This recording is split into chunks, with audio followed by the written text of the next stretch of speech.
और जेएसएससी मामले पर अदालत में सुनवाई हुई है। अदालत ने अब शिक्षा सचिव को तलब किया है। देखिए, इस पूरे मामले को लेकर लगातार सुनवाई चल रही है और अब बड़ा सवाल यह है कि आखिर इसका समाधान क्या होगा, अदालत की टिप्पणी इस पर क्या आती है। अब शिक्षा सचिव से जवाब मांगा गया है इस पूरे प्रकरण पर और साथ ही जैक बोर्ड को लेकर भी स्थिति स्पष्ट करने को कहा गया है। देखिए, जेएसएससी को लेकर लगातार सुनवाई चल रही है और अब अदालत ने क्या कुछ कहा है, इसके मायने क्या है, इसे समझने की कोशिश करेंगे। हमारे साथ हमारे सहयोगी नीरज है। नीरज, अदालत में सुनवाई हुई, क्या कुछ टिप्पणी की गई है? जानकारी ये भी आ रही है कि शिक्षा सचिव को भी तलब किया गया है। बिल्कुल, देखिए, जेटेट से संबंधित ये मामला था। रिकेश महतो की ओर से ये याचिका फाइल की गई थी और उनके साथ साथ 400 और अभ्यर्थी जो है इस पूरे मामले में अटैच्ड है, मतलब कि पिटिशनर है। इसको लेकर आज मामले की सुनवाई हुई और सुनवाई के दौरान जो है पूछा गया कि 2016 के बाद से राज्य में जेटेट की परीक्षा क्यों नहीं हुई।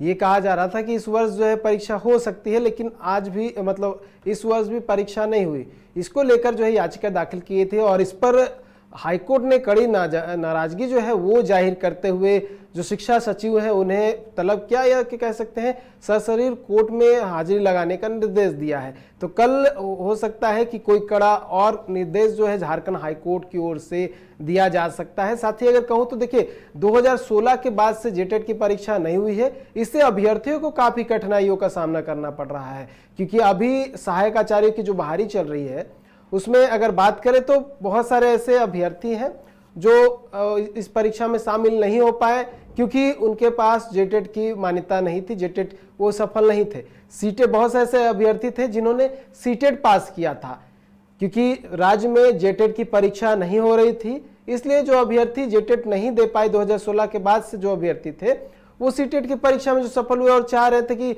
आने वाली जो नियुक्तियां हैं राज्य सरकार की उसमें शामिल हो, लेकिन क्योंकि सुप्रीम कोर्ट का निर्देश के बाद जो है वो इस नियुक्ति में भी शामिल नहीं हो पाए। ऐसे में अगर राज्य में जेटेट की परीक्षा नहीं होगी तो आने वाले समय में कई और भी नियुक्तियां निकलेगी जेटेट से संबंधित, लेकिन उसमें भी अगर ये जेटेट सफल नहीं हो पाएंगे तो उसमें बहाली नहीं हो पाएगी। तो ये मामला काफी पेचीदा होते जा रहा है, लंबा खिंचते जा रहा है। 9 साल हो गए, 9 साल से जेटेट की परीक्षा नहीं ली गई है। हालांकि बीच में जो है परीक्षा को लेकर जो सिलेबस था वो जारी किया गया था, उसमें भी विवाद खड़ा हुआ था और अब ये कहा जा रहा है कि नई नियमावली जो है वो गठित हो सकती है, लेकिन कब होगी, कब नियमावली बनाई जाएगी, इसको लेकर बातें जो है अभी तक क्लियर नहीं हो पाई है। लेकिन हाईकोर्ट जो है लगातार कड़ी नाराजगी जो है अलग अलग मामलों पे वो जाहिर कर रहा है। ऐसे में कल देखने वाली बात होगी कि शिक्षा सचिव जब कोर्ट में हाजिर होते हैं तो उनकी ओर से क्या कुछ कहा जाता है और जो 9 वर्षों से जेटेट की परीक्षा राज्य में नहीं ली गई है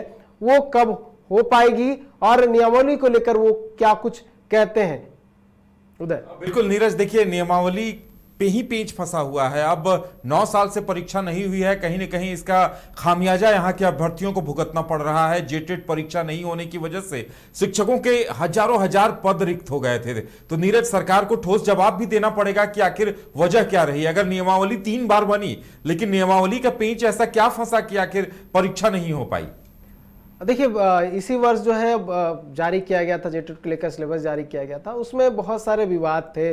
जैसे अलग अलग जिलों में जो क्षेत्रीय भाषा जो होती हैं वो क्षेत्रीय भाषाओं को लेकर विवाद था और भी बहुत सारे चीज़ें थी जिसको लेकर स्पष्ट चीज़ें जो है वो उसमें नहीं दर्शाई गई थी, जिसके बाद जो है उसे वापस मंगवा लिया गया था और ये कहा गया था कि फिर से जो रिपोर्ट मंगाई जाएगी अलग अलग जिलों से, उसके बाद नियमावली बनाई जाएगी और उसके बाद सिलेबस जारी करते हुए जो परीक्षा है वो जेटेट की ली जाएगी। लेकिन समय बीत चुका है और कोई इस तरह का अपडेट जो है या फिर कह सकते हैं कोई स्टेटस ऐसा निकल के सामने नहीं आ पाया जिससे पता चल पाए कि आने वाले समय में जेटेट की परीक्षा होगी। इसी को लेकर कहीं ना कहीं जितने भी अभ्यर्थी हैं जो प्रतीक्षा कर रहे हैं कि आने वाले समय में जो सहायक आचार्य की नियुक्ति फिलहाल तो चल रही है, लेकिन आने वाले समय में ये कहा जा रहा है कि 24,000 और भी नियुक्तियां होनी है और उसके बाद जो 26,000 नियुक्ति हो रही है उसमें से बहुत सारे हो सकता है कि नियुक्ति जो है ना हो पाए, उसे फिर सरेंडर करना होगा।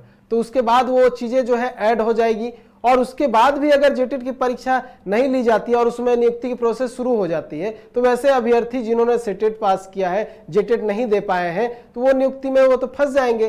तो यही कारण है कि जो अभ्यर्थी जेटेट परीक्षा नहीं दे पाए हैं और चाह रहे कि जेटेट की परीक्षा आयोजित हो, उसमें सफल हो और आने वाले जो प्रोसेस है नियुक्ति का उसमें शामिल हो पाए, इसी को लेकर याचिका दाखिल की गई है। तो हो सकता है इसको लेकर जो है जब शिक्षा सचिव कल कोर्ट में हाजिर हो तो क्या कुछ प्रक्रिया अभी चल रही है, मामला कहां अटका पड़ा है, इसका भी जो उत्तर है वो झारखंड हाईकोर्ट में दे सकते हैं। चलिए, अदालत की तरफ से कोई सख्त टिप्पणी, सख्त निर्देश भी आ सकता है, लेकिन सबसे पहले निर्भर ये सब कुछ इस बात पर करेगा कि शिक्षा सचिव अपने जवाब में क्या कुछ अदालत के सामने तथ्य रखते हैं।